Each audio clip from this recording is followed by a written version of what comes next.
안녕. 나는 독후감 쓰는 찍찍이 야옹이야. 내 독후감을 너희들에게 들려줄게. 오늘 책은 이문열님의 중편소설로 너무 유명한 우리들의 일그러진 영웅이야. 저번에 말했듯이 나는 이 소설을 시작으로 이문열님의 작품들을 읽기 시작했어. 오래전에 읽어서 다 기억이 잘은 안 나지만 젊은 시절의 방황과 사랑을 쓴 소설들은 무척 매력적으로 다가와서 재미있게 읽었던 기억이 나네.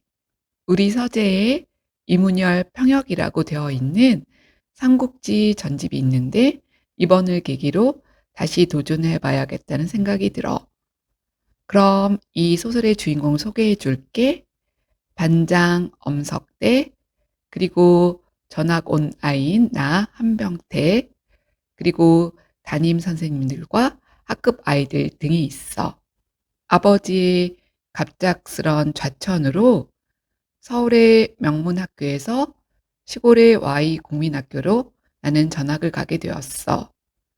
서울의 학교와는 다르게 건물도 초라하고 무엇보다 담임 선생님이 행색이 남루했으며 나에게 관심이 없었지. 서울 학교에서의 성적과 미술 실력에 대해 어머니가 강조했음에도 불구하고 달랑 한병태라는 이름 소개와 자리만 정해주고 나갔어. 담임이 나가고 아이들이 나를 주시하는 것이 느껴졌지. 그때 석대라는 급장이 자기 자리로 오라고 했어. 하지만 이상한 아이들의 그에 대한 절대적인 복종과 명령하는 듯한 태도에 안 가겠다고 버텼고 다른 아이들의 조소와 우격다짐으로 그에게 머뭇거리며 다가섰을 때 석대는 다정스레 말을 걸어주었고 내가 자랑하고 싶었던 이야기들을 물어주었어. 그러면서 담임이 정해주었던 나의 자리를 자기 맘대로 바꾸어 주었지. 그 외에도 이상한 일은 또 있었어. 점심시간에 아이들이 상납하듯이 자신이 싸온 도시락에서 맛있는 것을 석대에게 바치고 담임 선생님에게 하듯이 물을 떠다 주는 거였어.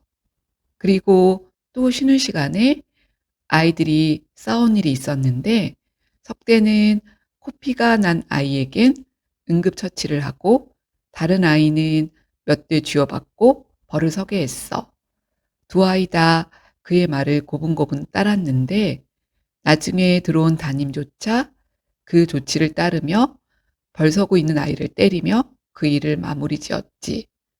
서울 학교와는 다른 새로운 환경과 질서의 위압감이 짓눌렸지만 그래도 거기에 순순히 편입될 수 없었던 나는 아버지에게 이야기했고 그 당시 합리적이라고 여겼던 아버지도 본인이 잘못이 아닌데도 시골로 떨궈져 나갔던 굴욕과 굴욕감에 올바른 판단을 못하셨지. 다만 석대처럼 잘해서 급장이 되어야 한다고 훈시만 늘어놓았어. 그 다음날 석대의 물을 떠오라는 당번의 말을 무시한 나는 학우들에게서 박해와 불이익을 당하게 되었어. 모든 놀이에서 배제되었고 번번이 누군가가 싸움을 걸었으며 괴롭혔어. 석대는 언제나 그 일들에 있어서 구원자 노릇을 했지만 그를 의심하지 않을 수 없었지. 그래서 나는 유일한 희망인 공부에 노력을 기울였어. 하지만 결과는 석대가 전교 1등이었고 나는 우리 반에서 겨우 2등을 차지했지만 전교 석차에서는 10등 안에도 못 들었어. 더욱 초조해진 나는 그의 잘못을 캐려고 했지만 아이들은 도와주지 않았고 오히려 석대를 관찰하면서 더 자주 확인하게 된 것은 담임 선생님이 그를 신뢰할 수밖에 없다는 것이었어. 석대의 주먹은 반을 잘 통솔하는 데 도움이 되었고 그래서 우리 반은 언제나 모든 분야에서 모범반이었지. 그러나 나는 끈질기게 기다렸고 드디어 어느 날 기회가 왔어. 유병졸한 아이가 집에서 금도금된 곡 라이터를 아이들에게 자랑하는 것을 본 엄석대가 그것을 손을 내밀어 살펴보다 병조에게 누구 거냐고 물어봤고 그걸 가져온 걸 누가 아느냐 하고 물어보았지. 그러면서 그것을 살피다가 다시 병조에게 돌려주었는데 그날 하굣길에 병조가 터덜터덜 걸어가는 것을 본 나는 아무도 없는 틈을 타 그에게 물었지. "너 라이터 석대에게 뺏겼지?" 그러자 그는 빌려줬다고 했지만 그것은 뺏긴 거나 마찬가지였고 그 사실을 확인한 나는 병조에게 선생님에게 말하라고 했지만 그는 펄쩍 뛰며 안 된다고 했어. 뺏긴 사실을 확인한 나는 병조 대신에 그 다음날 담임 선생님께 말했지. 그러나 담임의 반응은 뜻밖이었어.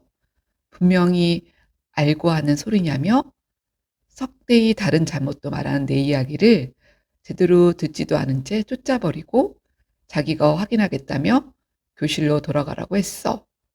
교실에 돌아온 나는 아까 같이 교무실에 있었던 급사아이가 석대에게 무어라 이야기하는 것을 듣고 불안해졌는데 아니나 다를까 석대는 유병조를 부르더니 빌린 라이터 돌려준다며 그에게 다시 주었고 담임이 교실에 돌아와서 병조에게 물었을 때 병조는 라이터를 돌려받았다고 이야기했어. 또한 담임이 아이들에게 엄석대를 겁낼 것 없이 혹 뭘 빼앗기거나 잘못 없이 얻어맞은 사람이 있으면 이야기하라고 했지.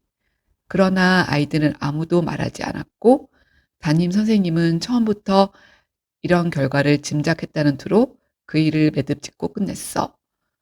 교무실로 부른 담임은 나에게 실망했다며 고자질장이라고 했어. 그러면서 나를 빈정거렸지.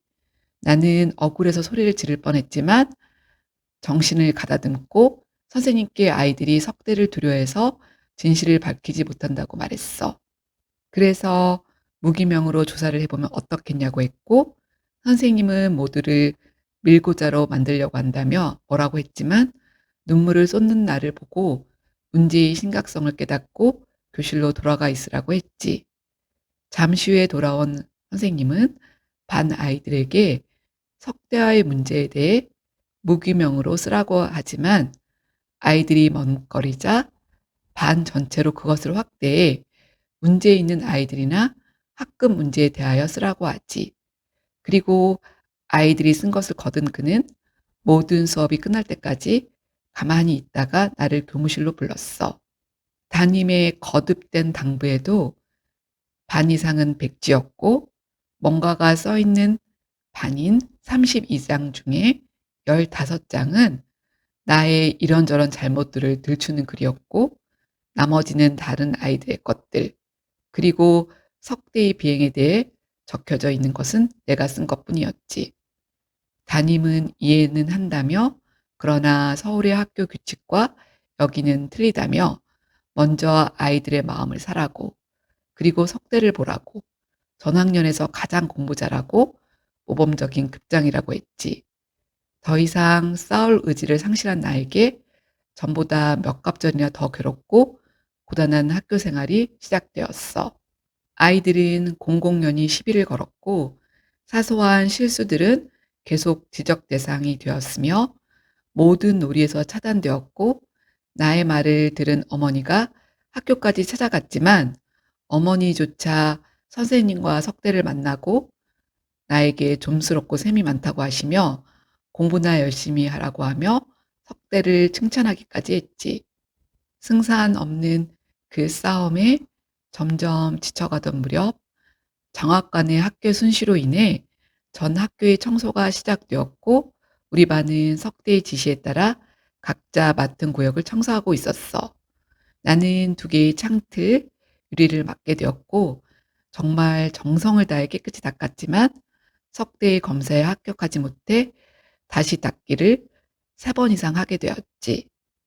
그 사이 모든 것을 다 마친 아이들은 자기네끼리 축구를 하다 멱을 감고 운동장으로 돌아오고 있었고 어느새 저녁이 되어 석양이 지고 있었지. 갑자기 무력감과 외로움에 왈칵 눈물이 쏟아졌어. 창틀을 붙잡고 울고 있었는데 어이 항방태라는 소리가 들려왔고 석대 혼자 창틀 아래로 와 나를 올려다보고 전에 없는 너그럽고 자비로워 보이는 얼굴로 "이제 가도 좋아. 유리창 청소 합격"이라고 했지. 석대는 내 눈물의 본질을 꿰뚫어 보았고 자기의 승리를 확인하고 나를 그 외롭고 고단한 싸움에서 풀어 주었어. 그 즉시 석대의 은혜는 시작되었지. 더 이상 싸움으로 괴롭지 않았고 사소한 규칙 위반도 없었으며 성적도 제자리를 찾게 되었어. 담임도 돌아온 탕자처럼 따뜻히 대해 주었지. 그리고 부모님에게도 사랑스럽고 똘똘한 맏아들로 돌아갔어. 따지고 보면 그 모든 것은 사실 석대가 나에게서 빼앗은 것을 되찾은 것뿐이었는데 한번 굴절을 겪은 내 자신은 그것을 모두 석대의 은총으로 느꼈지. 하지만 석대가 나에게 요구하는 것은 다른 아이들에 비해 생각 밖으로 적었어. 호의로 만난 것이나 귀한 학용품을 갖다 줘도 그는 받으려 하지 않았고 받게 되면 그 몇 배로 돌려주었어.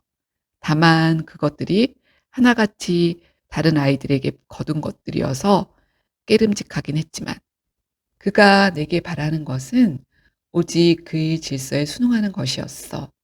나는 그의 왕국에 비판 없이 안주하게 되었는데 그가 베푼 은총의 대가로 미술 실기 때 그림 2장을 그려 한 장을 그림 솜씨가 시원찮은 그에게 주었고 그 결과 우리 솜실 안에 석대 이름, 내 이름으로 내 그림 2장이 걸리게 되었지.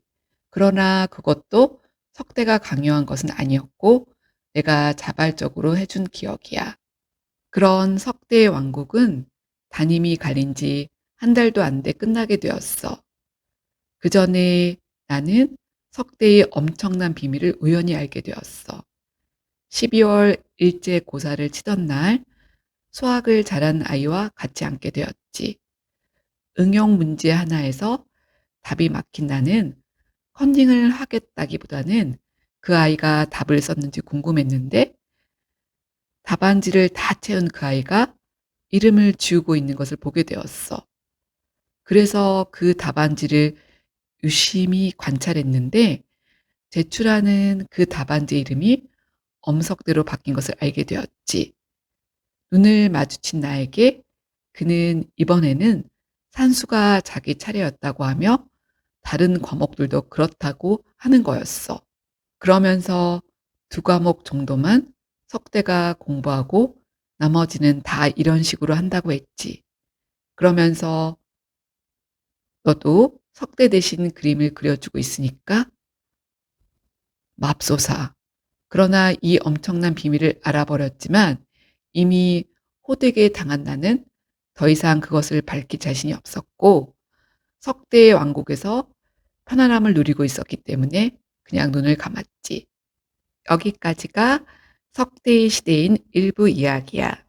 2부에서는 새로운 담임 선생님이 오시게 되면서 어떻게 견고했던 석대의 왕국이 무너지게 되었는지에 관한 이야기를 들려줄게. 그럼 다음 주에 만나. 빠빠이.